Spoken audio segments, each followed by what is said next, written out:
pizza in Rome, pizza in Naples, pizza in Sicily, and pizza in New York. This week, it's all about pizza. Traveling the world to bring you delicious dishes, tasty beverages, and interesting experiences. This is the Destination Eat Drink Podcast on the Radio Misfits Podcast Network. I'm Brent Peterson. Welcome to Destination Eat Drink, the travel podcast for foodies. Destination Eat Drink is for foodies who love to travel and travelers who love to eat. And this week, we're sampling the most popular food in the world, pizza. Not only from Italy, but also from New York City and a little sidebar in Chicago as well. But first, if you like the podcast, please share it with your friends and social media. It really helps me get the word out. And if you can, please consider a one-time or recurring contribution to Destination Eat Drink in any amount at buymeacoffee.com/Destination Eat Drink. And thank you very, very much. This week, we're finding out about all the different kinds of pizza in Rome, in Naples, in Sicily, and why New York City isn't really a pizza style. Pizza, pizza, pizza. I'm starving for pizza. Let's have a slice. Let's eat. Destination Eat Drink.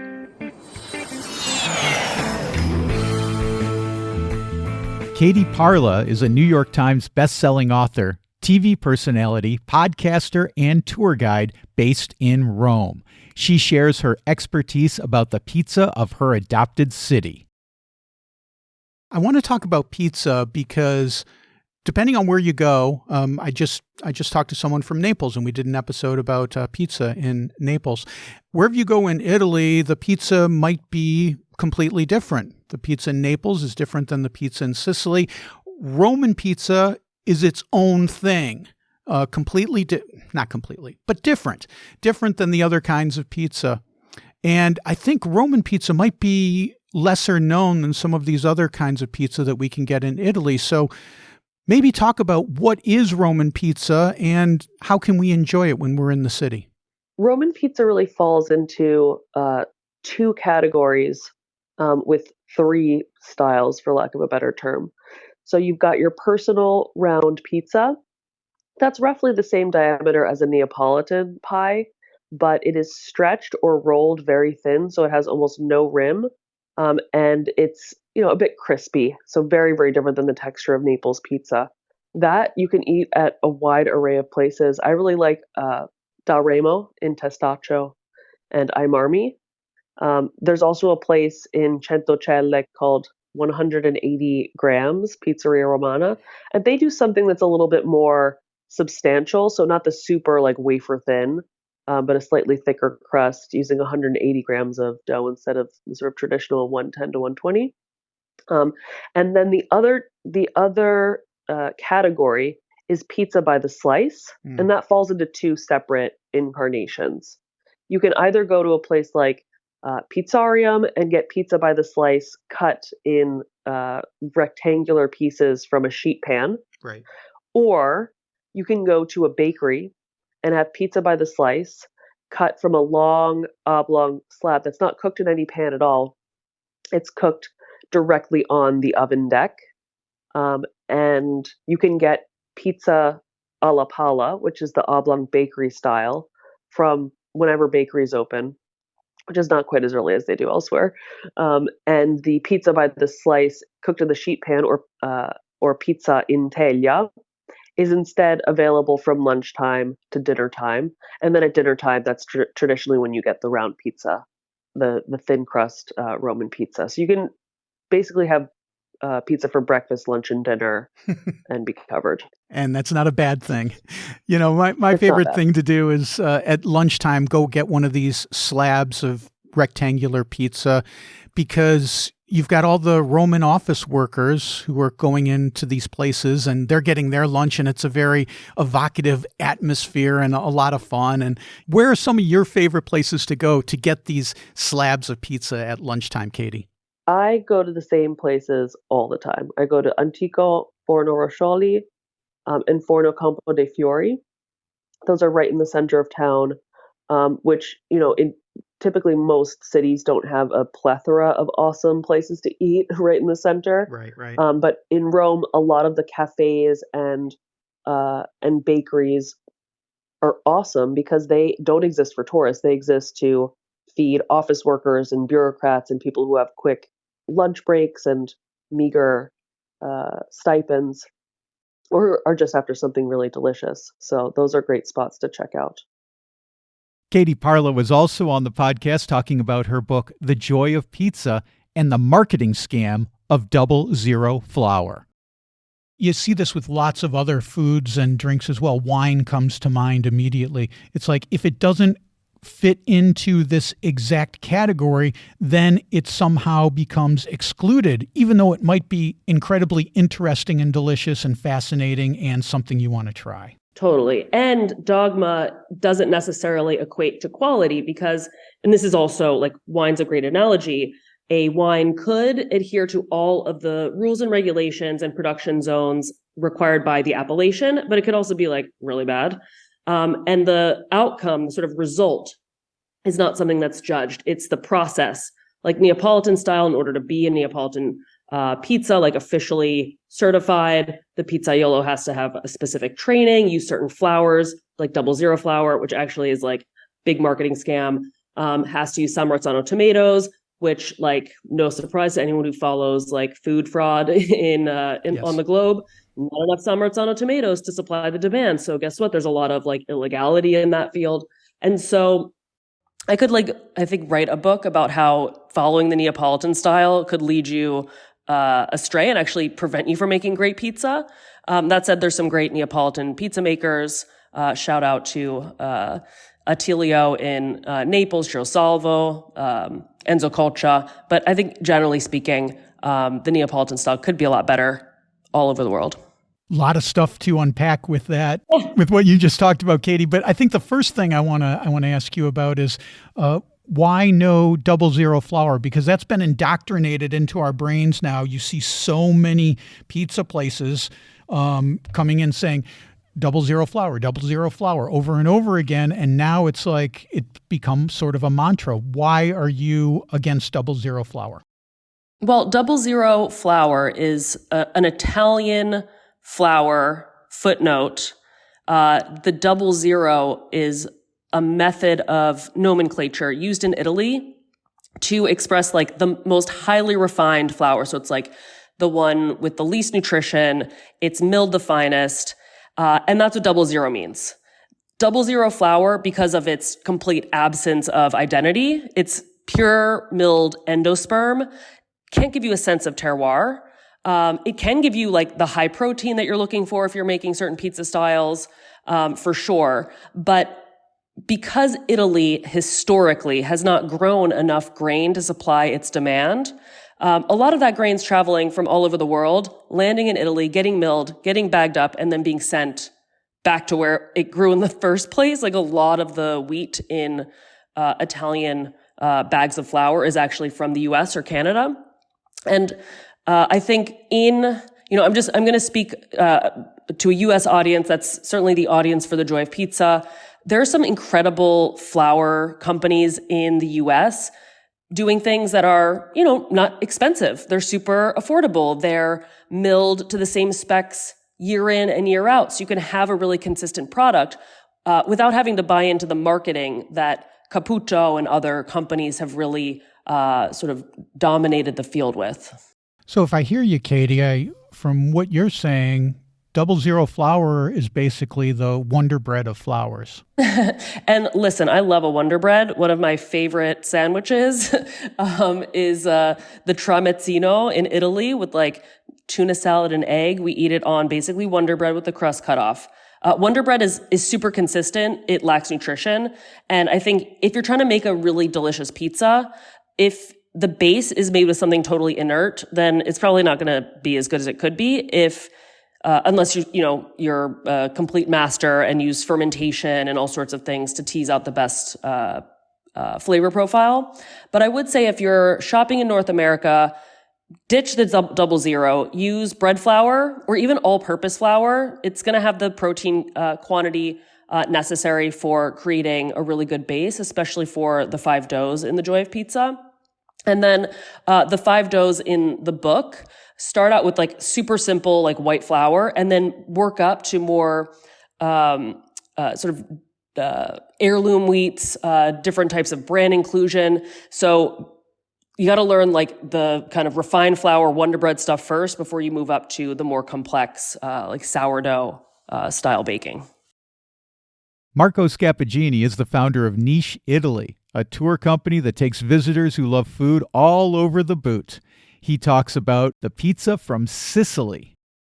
Sfincione is a way of making something. There is the sfincione, it's like technically it's a sfincione focaccia sfincionata. Sfinciuni means with anchovies, technically, because the original recipe is with this tomato sauce, onion, and anchovies and breadcrumb, which is the topping of the focaccia. If you move like 10 miles east, you arrive in Bagheria, which is a little town by the sea close to Palermo, and they do the sfinciuni bagherisi, which is a completely different, no tomato sauce. There are the anchovies, but is a white sauce, and they also put other spices. So even inside the Palermo metropolitan area, you can find different kind of sfincioni. This is something that if you go to the Mercato del Capo, there are these vendors that are cutting the sfincione in front of you, and you can buy for like a big slice for €1, €1.50, and or you have to go to the traditional bakeries that are making the sfincione. Then you can have some seafood, like the capone, which is a winter kind of seafood. They do in the oven, and they call capone sfincionato because they open in two. This seafood is like the mahi-mahi in terms of taste. Okay. And they do the same topping of the focaccia sfincione, and they put in the oven, and they do the capone sfincionato, which I love, technically. And these are great to get with street vendors and whatnot. I find the crust to be more spongy, I think, maybe because the tomato sauce is on there and maybe it kind of gets into the crust a little bit and makes it spongier or something. But the crust always seems more spongy to me than regular focaccia. Yes, you are right. And also to a regular pizza. So it's more similar to a focaccia than to a pizza, but as you said, then this kind of tomato sauce, because usually it's strained tomato sauce it goes really inside the dough, and then that's why it's making this very spongy texture.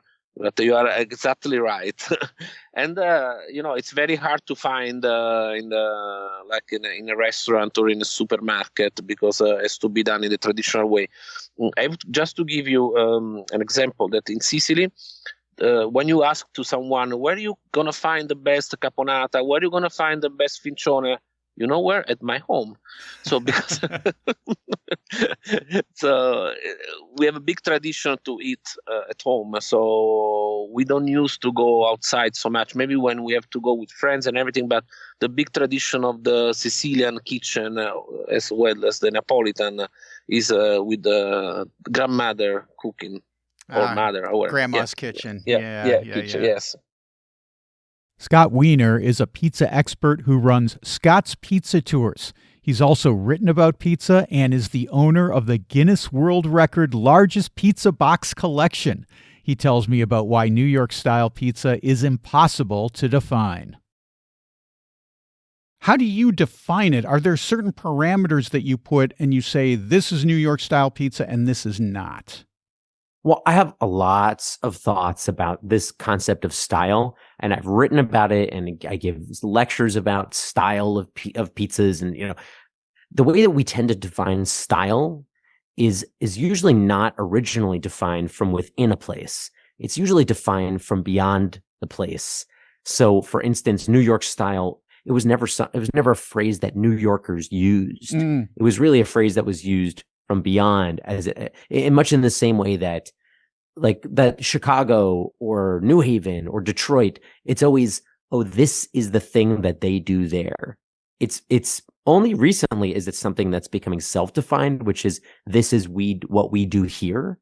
And it's there's something about it. It feels inauthentic sometimes for something to be so self-defined, which is why when you ask, like, how do I define New York style pizza? It's a moving target.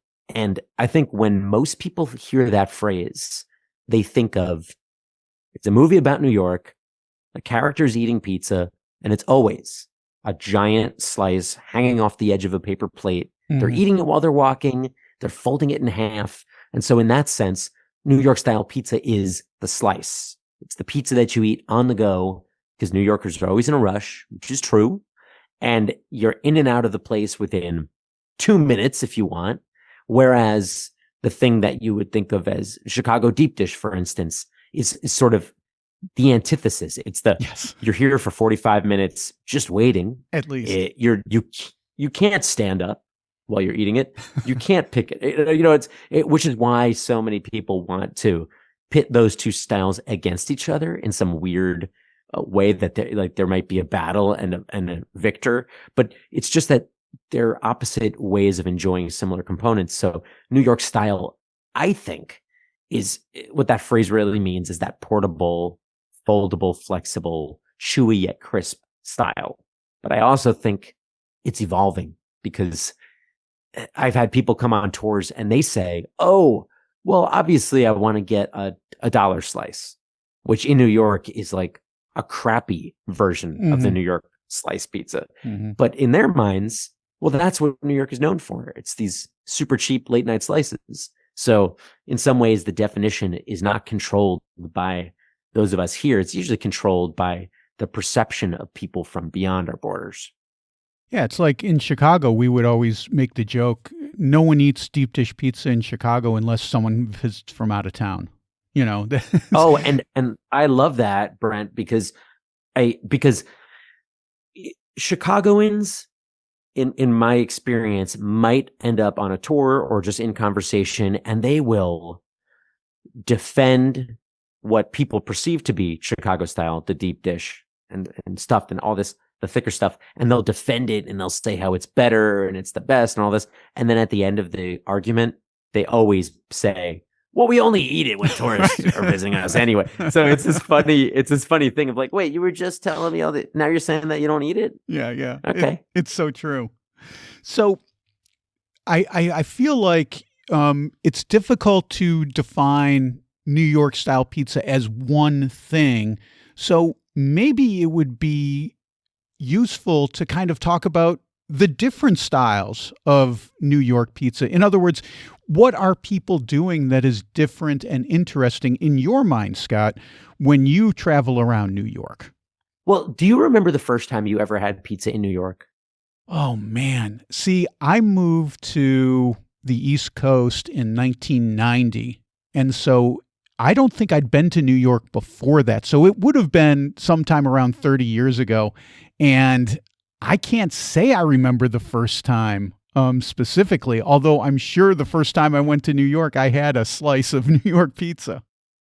I'm sure you did, but it's funny because if you're saying, okay, you were here in the 90s, then I think this is kind of how these food definitions work and how this concept of tradition and authenticity and all this is that in the 90s, like that version of New York pizza is what today we think of as like, oh, well, that's the original classic kind of thing. Much in the same way that lots of Italian pasta dishes are very recent, but because they're 1 to 2 generations or 2 to 3 generations old, we think of them as being these ancient, hewn to the earth items. But the New York style of pizza pre-1950 was a different pizza altogether. It was the pizza that Neapolitan immigrants brought over in the late 1800s, early 1900s, and where they were used to making pizza in wood-fired ovens incredibly quickly, charred on the edge, but very soft and pliable and flexible. In trying to make that type of product using American ingredients and using not wood, but coal in New York City and using ovens that were designed to burn coal, it just immediately and automatically created a different style. And so the original pizza of New York was was this drier, crusty, coal-fired pizza that you can still find in some parts of New York. And in Chicago, I mean, you have a place called Coal Fire, which Yes. does excellent coal-fired pizza. And that reference point is this original early half of the 20th century pizza. And that's what happens when you come from your place of origin, you bring the concept of a food, but you don't have, I mean, they were not wealthy people. They did not think, oh, well, obviously we have to import all of our ingredients to make it in an authentic way. Authenticity to them was personal. It wasn't product based. It's I am authentic, therefore what I make is authentic. And that's why all the articles and ads in the little Italian newspapers in the late 1800s for pizzerias in New York all claimed about how this is the taste of home. We are making pizza just like we did in Naples. And since everyone who's reading that was also from Naples, that's what rung true. And even though what they were eating was probably crispier, drier, it must have been different, they still saw it as being authentic, which is why it's so interesting that today we think of the term, on a tour, I'll hear somebody say, I want a real good, traditional, authentic New York pizza.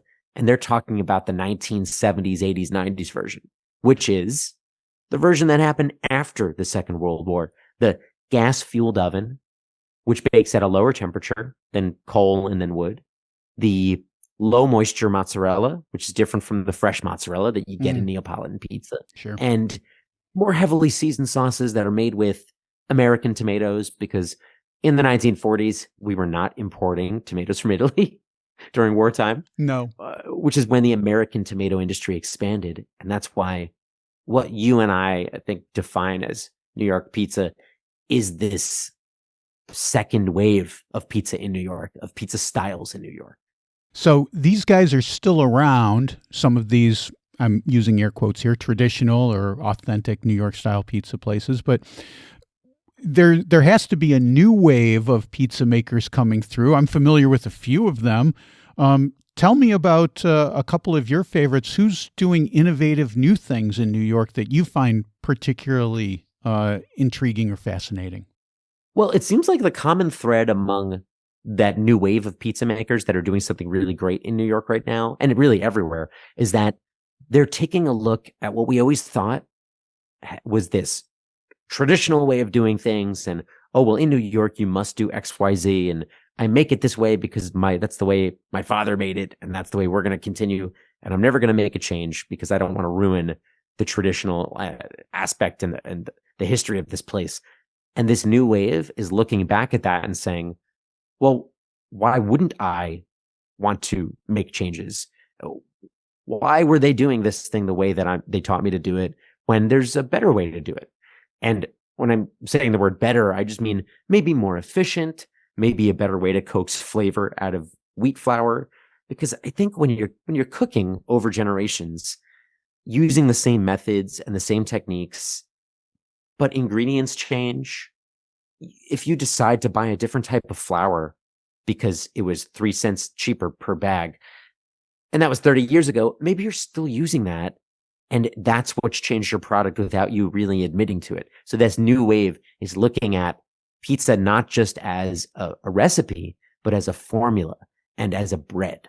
So when they're approaching pizza, they're not so concerned with, it's got to have a lot of cheese. They're more concerned with the base of the pizza, the dough that I'm making to bake into a crust.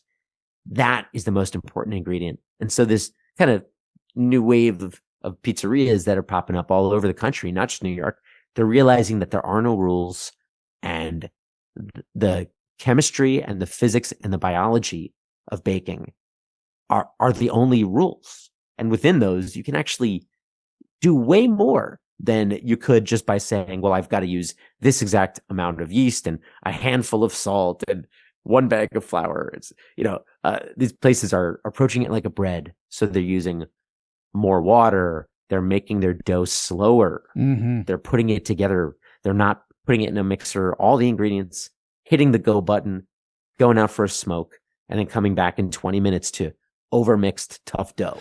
They're treating the dough with respect. Okay.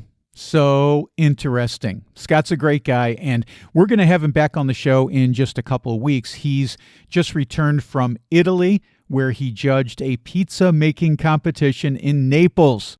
What a life. He'll tell us all about that trip. So that's in a couple of weeks. You can reach Scott at scottspizzatours.com. Katie Parla's website is katieparla.com, and Marco's is nicheitaly.com. And I've also got links to all those in the show notes. Well, that's it for this week. Next week, we are in the Venice of Portugal, Aveiro, for boat rides and a crepe named after pig innards.